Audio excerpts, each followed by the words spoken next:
Adik-adik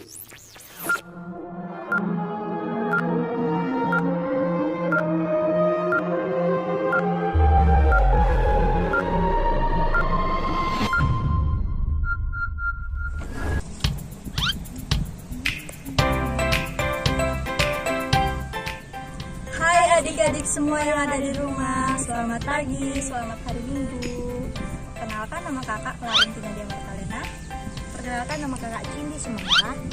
Kita bertemu lagi di Pembina Iman di Paroki Santo Paulus, Pekanbaru.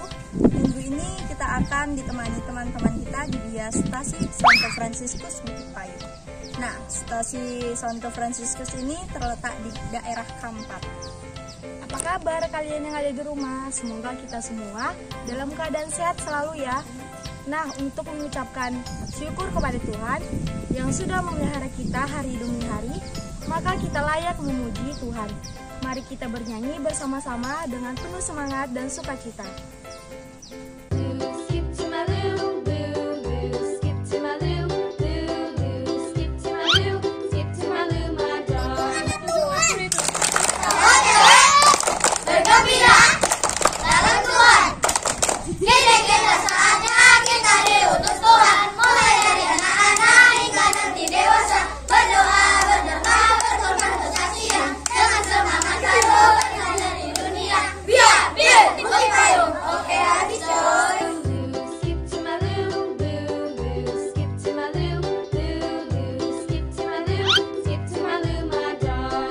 Minggu ini kita sudah memasuki Minggu Palma.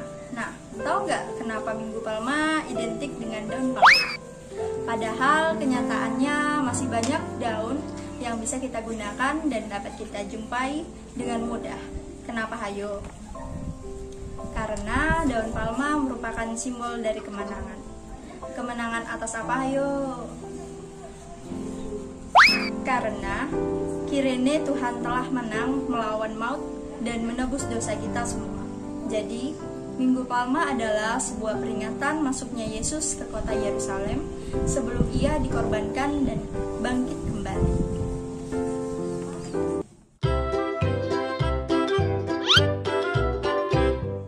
Dalam nama Bapa dan Putra dan Roh Kudus.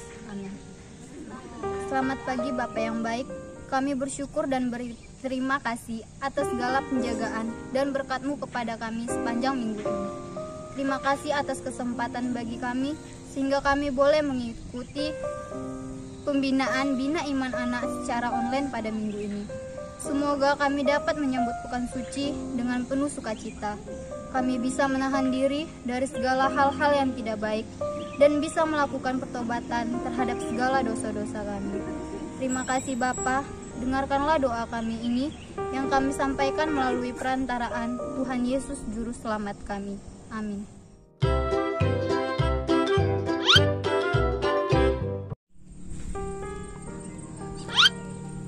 Adik-adik, Injil Minggu hari ini kita ambil dari Markus 14 ayat 1 sampai 15. Kita baca yuk. Hari Raya Paskah dan Hari Raya Roti tidak berbagi akan mulia. 2 hari lagi, imam-imam kepala dan ahli-ahli Taurat mencari jalan untuk menangkap dan membunuh Yesus dengan tipu muslihat. Sebab mereka berkata, jangan pada waktu perayaan supaya jangan timbul keributan di antara rakyat. Ketika Yesus berada di Betania, di rumah Simon, si kusta, dan sedang duduk makan, datanglah seorang perempuan membawa suatu buli-buli pulam berisi minyak narwasatu murni yang mahal. Harganya setelah dipecahkan leher buli-buli itu, dicurahkannya minyak itu ke atas kepala Yesus.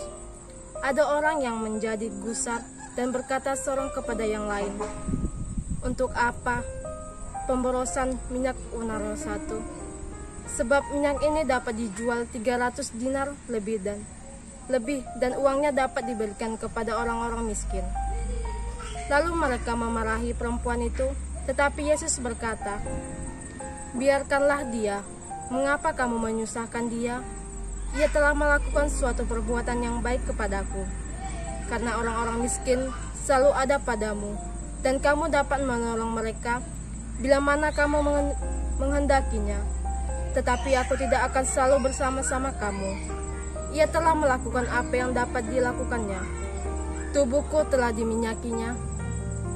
Sebagai persiapan untuk menghiburku, aku berkata kepadamu, sesungguhnya di mana saja Injil diberitakan di seluruh dunia, apa yang dilakukannya, ini akan disebut juga untuk mengingat dia. Lalu pergilah Yudas Iskariot, salah seorang dari ke-12 murid itu, kepada imam-imam kepala dengan maksud untuk menyerahkan Yesus kepada mereka. Mereka sangat gembira waktu mendengarnya dan mereka berjanji akan memberikan uang kepadanya. Kemudian ia mencari kesempatan yang baik untuk menyerahkan Yesus.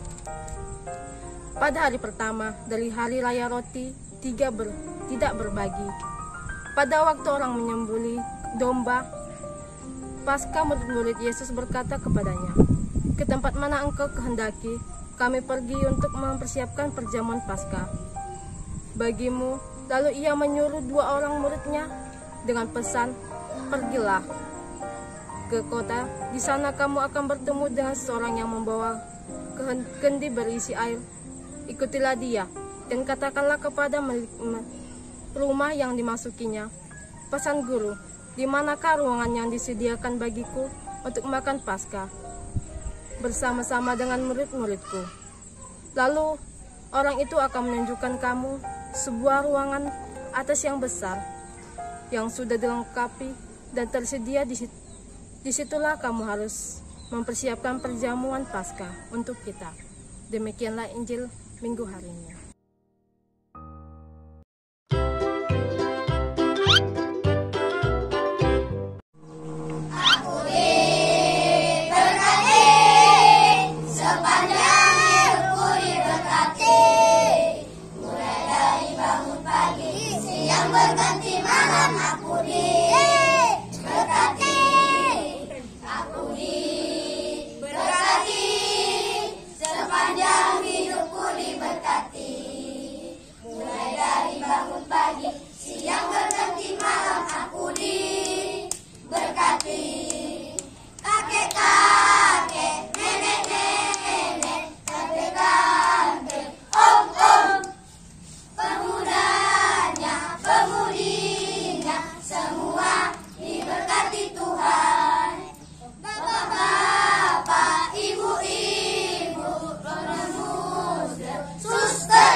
Adik-adik, minggu ini kita merayakan Minggu Palma.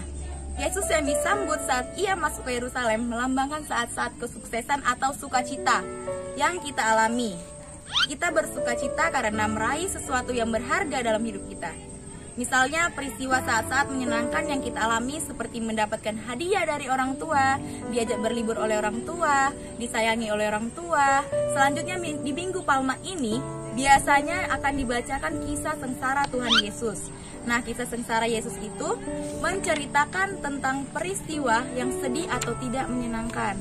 Peristiwa sedih yang pernah dialami dalam kehidupan adik-adik, misalnya gagal dalam ujian, dimarahi orang tua, jatuh dari sepeda, kehilangan benda yang berharga, berpisah dengan teman yang kita sayangi. Yesus mengajarkan kita seperti kisah sengsaranya. Kita diajak untuk selalu sabar menanggung segala penderitaan dan kesedihan dalam hidup kita dengan terus punya pengharapan akan sukacita yang datang dari Tuhan. Adik-adik tahu nggak kenapa Tuhan Yesus mau mati di kayu salib? Yaitu tujuannya untuk menebus dosa-dosa kita semua. Kematian Yesus di kayu salib sesungguhnya mengajarkan kita tentang arti pengorbanan yang sesungguhnya, juga mengajarkan kita tentang bersabar dalam segala ujian yang diberikan Tuhan dan tetap mempunyai pengharapan kepada Tuhan.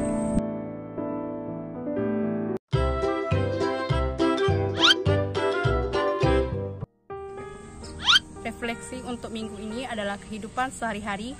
Kadang-kadang sukacita dan duka cita, kebahagiaan dan kesedihan bisa saja hadir atau datang bersamaan.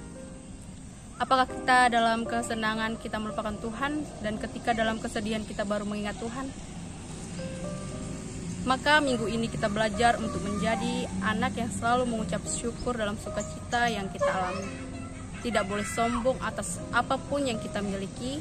Sebaliknya, ketika kita dalam masalah, kita tidak boleh langsung mengeluh dan menuntut kepada Tuhan atas apa yang kita alami. Kita harus tetap berdoa dan meminta pertolongan dari Tuhan.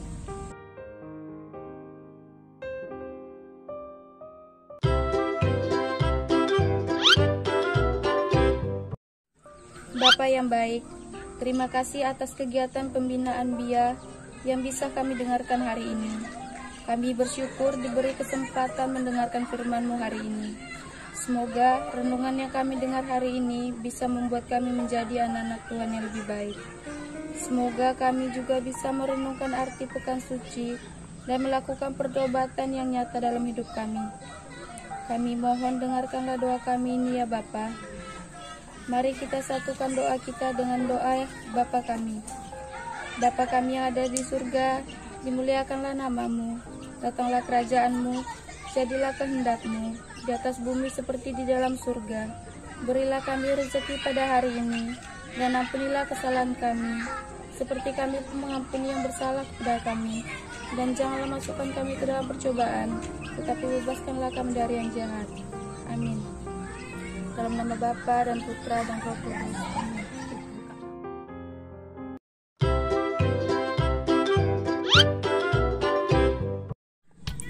Adik-adik, demikianlah pembinaan iman untuk hari Minggu ini, Minggu Palma. Semoga pembinaan iman ini bisa mengajarkan adik-adik arti pertobatan.